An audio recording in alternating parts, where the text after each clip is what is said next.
So Jesus attends a wedding in Cana of Galilee. Got me to be thinking about weddings and weddings I have done since I was ordained. And one wedding I will never forget is my very first one, back in 1987. I was still a deacon at Divine Child in Dearborn. Deacons can do weddings. It's not a mass, it's just a service. It couldn't be a mass, but I did it in the chapel of Divine Child High School. The bride was a girl that I went to high school with, and had subsequently met a fellow who had graduated from Divine Child, and they had fond memories there, so the wedding was to be in the chapel. Mind you, my very first one. And what I remember, I'm standing there, and there's the processions coming in, this cute little girl holding flowers. Then here came the ring bearer, couldn't have been more than 5 years old. And this boy dropped the pillow, and the rings rolled into a grate. That is something you do not forget. Well, needless to say, we paused the wedding. I got a clothes hanger, a little wire clothes hanger out of the sacristy.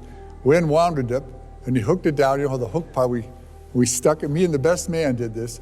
We fished out both of those rings. Yes. Well, weddings. Well, I've done a lot of them over the years. And I think this is a good day to talk a little bit about it because it's a union.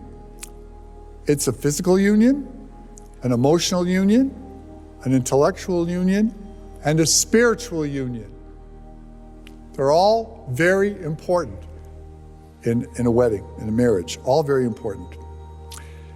And I think that if you look at statistically, if you look at things, that when one neglects one of those areas, especially the spiritual area, there is an amazing correlation about how long the marriage will last. Because if you look at the stats, and you can Google this, if a couple comes together for Mass every Sunday, they're together all the time, the divorce rate among that set of people is less than 10%. In other words, 90% of those marriages are going to stay.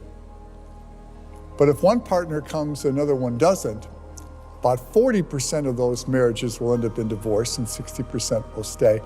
But if neither couple has any faith, doesn't go to church, doesn't bother, about 90% of those marriages end up in divorce. And the only explanation that I can come up with it, and that other people smarter than me can come up with, is that they lack a spiritual connection. They see their marriage strictly in terms of the physicality and the emotions and the intellect, which is fine, that's all important there, and marriage counselors can help you with all those areas. But spiritually, we see holy matrimony as a sacrament, an effusion of God's grace in our lives that help us, that challenges us and encourages us to see the presence of Christ in your partner. And that's very important. And then seeing that spiritual journey together, you go closer together on a spiritual level. And it gives you the grace and the strength of God to resist the temptations and things in this world that tear people apart. Now, of course, I'm speaking to the choir, aren't I? Because all the couples here are coming to church, which is great. So I thought we would honor that by having all, if you're here with your partner, please stand. And if there's a kid between you, kind of shuffle them off to the side, because I want you to hold hands together, look at each other and hold hands together. Face each other. Face each other. There you go. Okay. Gentlemen, do you again take your partner for your lawful wife to have and to hold from this day forward, for better, for worse, for richer, for poor, in sickness and in health, until death do you part?